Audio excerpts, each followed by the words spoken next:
Good evening to all our wonderful listeners out there in podcast land. We're so happy you joined us again this evening to hear from one of our wonderful women in this March month of women.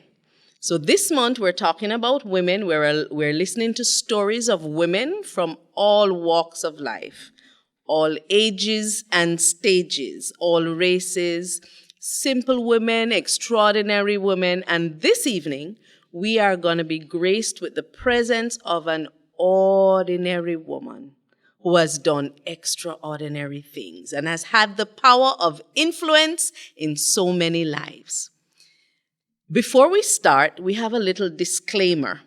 This particular woman this evening will remain anonymous. She will be hidden from the view of our viewers for vulnerable reasons. This evening, she's going to share from her heart a little bit about domestic violence and some difficulties she had on her journey as she accomplished her full potential in life. I'm going to be bringing to you a very dear friend of mine. For vulnerable reasons, we will not be using her real name, and we will refer to her as Cecile, simply Cecile, who has done extraordinary things.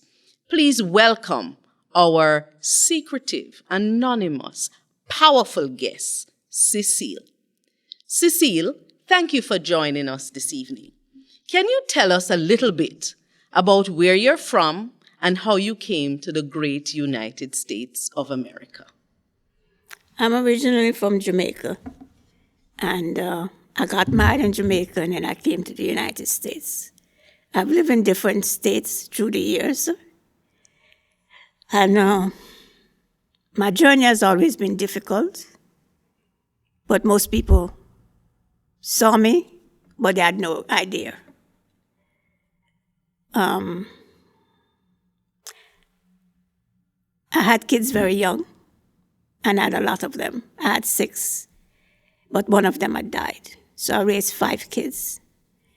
But as a teenager, I always wanted to be a hairstylist.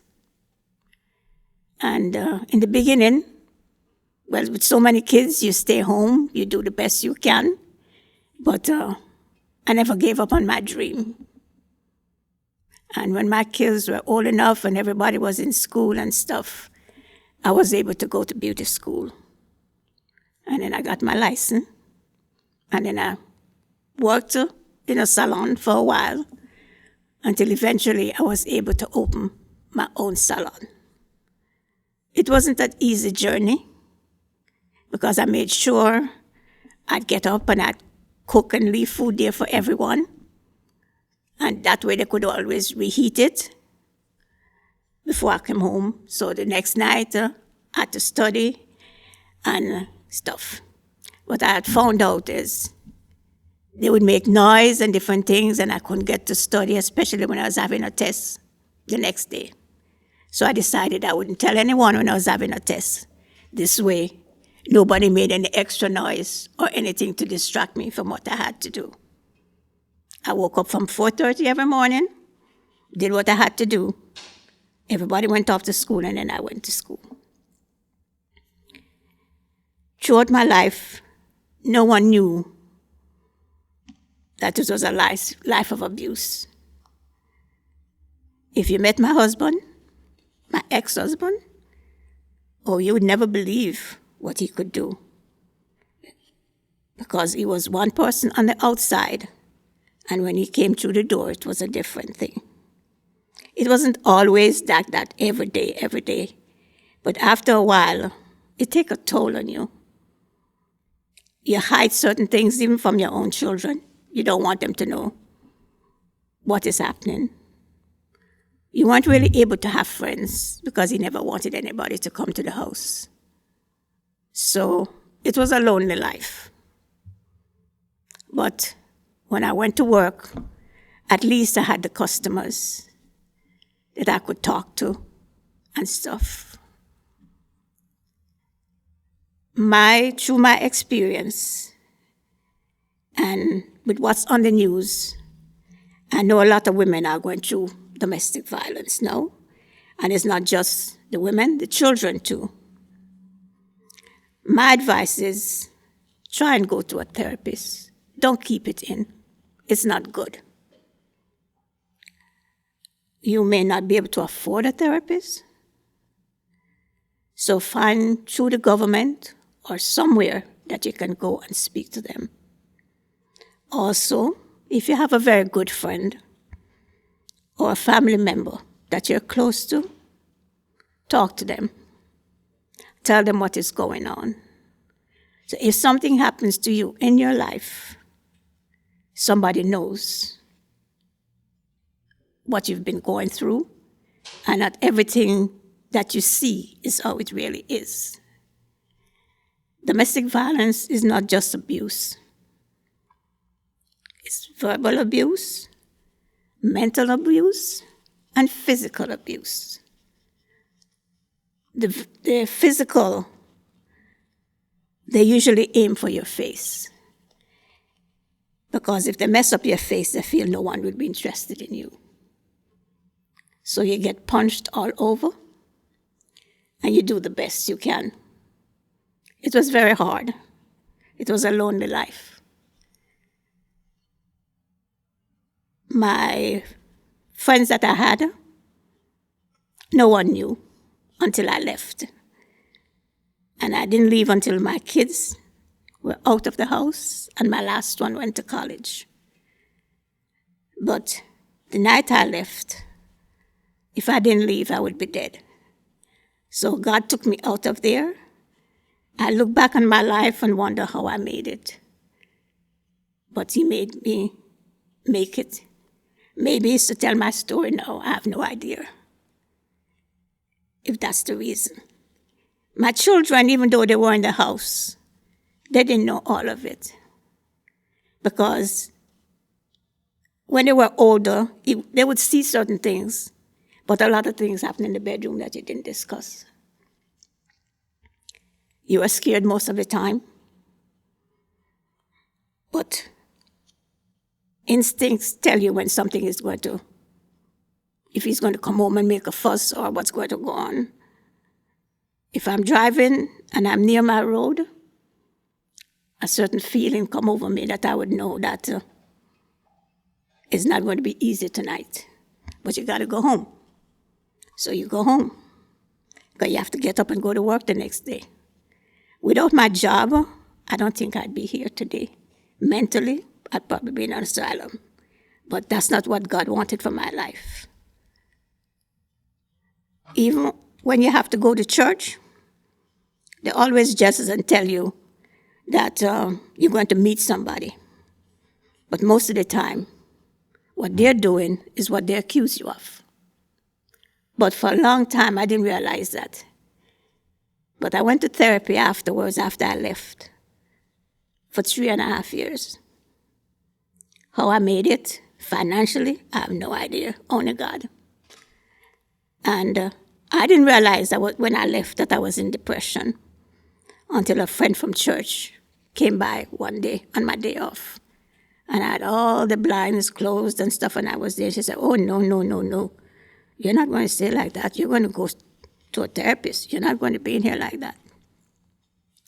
And she called some other friends, and they all gave me a therapist's name. I had 3 different therapists' names, but I only had the phone number for 2. And ironically, I went to the one I didn't have the phone number for. And that was my savior. She was very good. She allowed me to talk, and she also gave me her input into things.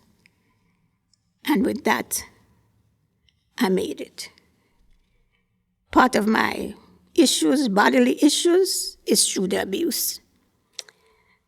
But I'm making it through the help of God. And that's all I can say. If anybody have any questions, I will answer them. Thank you for sharing your journey with us, Cecile. I know it was very difficult for you to share some of those thoughts and experiences, and I know that there is even greater depth beyond what you have shared with us. But I think you have shared enough for us to have questions, We have applause. We're excited that you were able to reach out of your situation, Cecile. I have one question, even though I've known you so long. I'm going to ask a question while Laura and Venoria think up some questions for you, but I want to understand how you came out of such a horrible situation at home, and yet you were able to run your own business with such efficiency and grace. I really don't know. I can only say it's through God. And at work, I was happy. That was my happy place. And when my customers would tell me their problems, then I could listen. I gave advice, I think, sometime, but I mainly listened a lot. And I would get little prayer pamphlets at church, and I'd keep them at the shop. And many a times, while people are there, it don't happen every day or so, I'd give out prayer pamphlets. And I remember one day I gave out pamphlets. It was a Friday evening. And the customers told me thanks.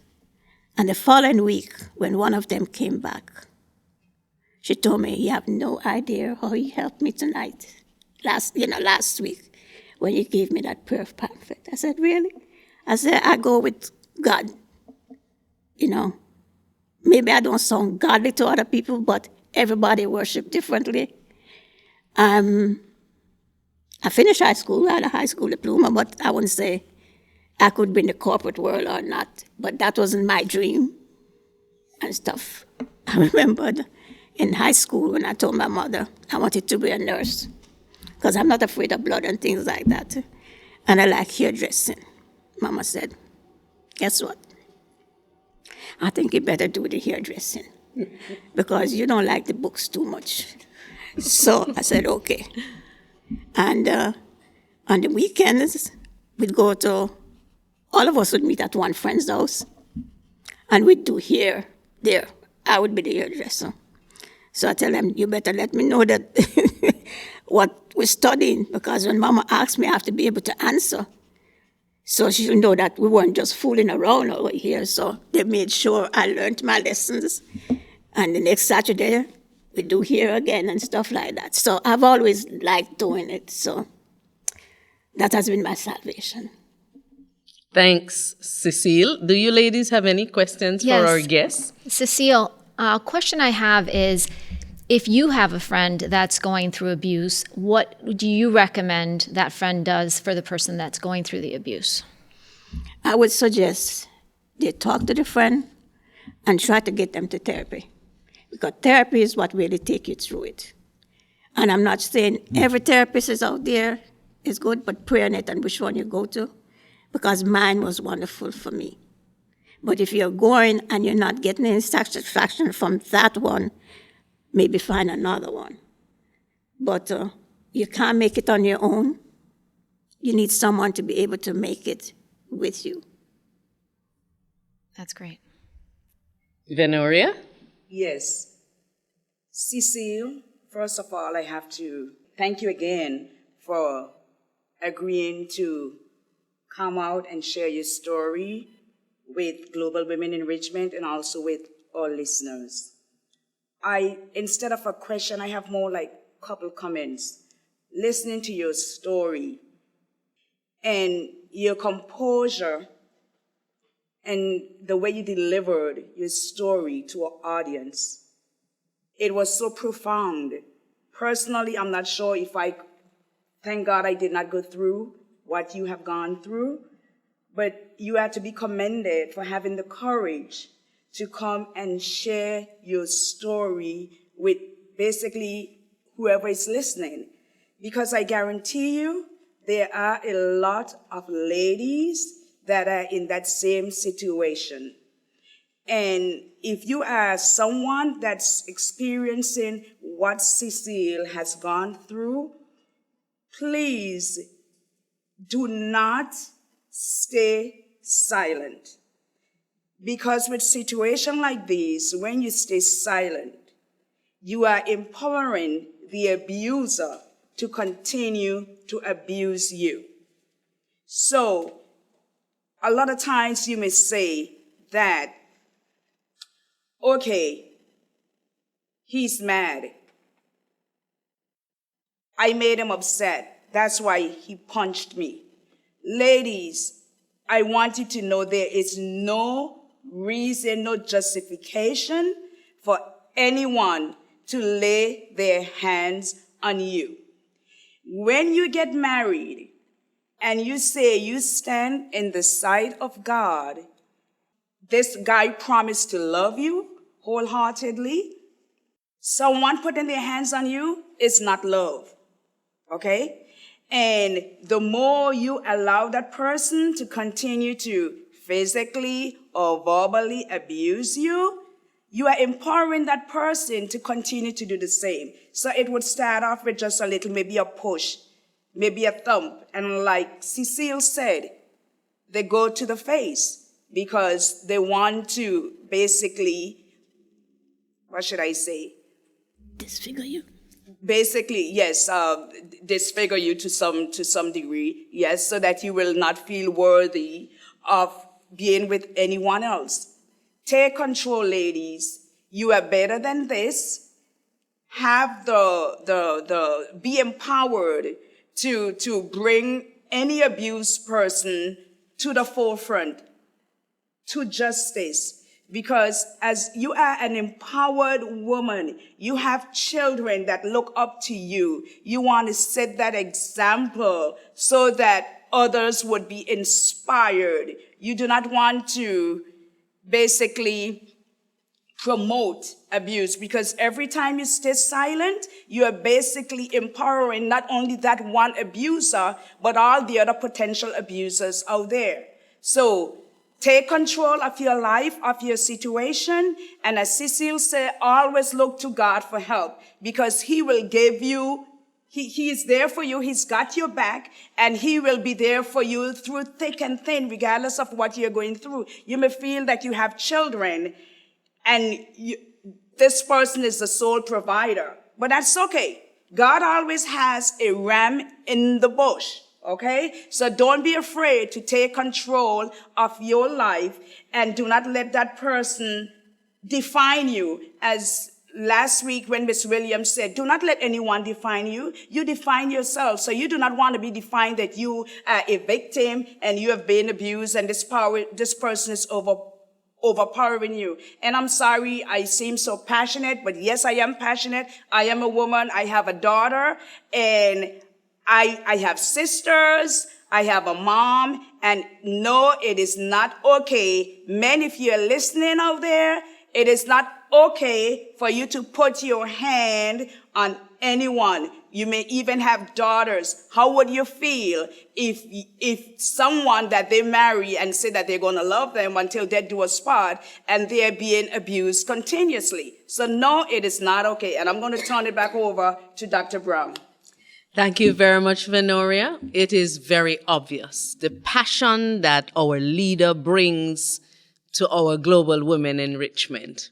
I want to thank our dear guest for sharing with us her story. And we know that God is there to give us the strength we need to make it through difficult times.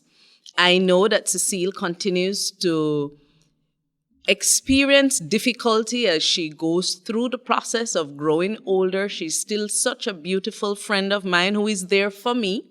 Recently, I went through surgery and she was there for me. She came and she made sure that I had my needs met when I couldn't do it. And I'm very grateful for her story, her life, her journey. And we want to encourage you, all our listeners out there, whatever situation you're going through, it's not an obstacle to who you have been created to be. And if you don't have a friend, we want you to know that we are your friend. We are your bridge over troubled waters. Reach out to us. We will help you find a therapist. If you don't know where to start, we'll be very happy to help you reach out. You can make contact with us privately on the website. You can send an email and we'll be happy to help you get help. Do not try to do this alone. God is there with you all the time, and you need a therapist, a very good friend, someone you can trust who will help you to get through these difficult times. In these days of COVID, we know that people are isolated and enduring lots of financial and different changes in your life. We are here to be your support, to guide you, to help you. And there are always ways to make it through the difficult times. Thank you so much for being our guest this evening. Please join us again next week to see who we have in store to share with you. Thank you.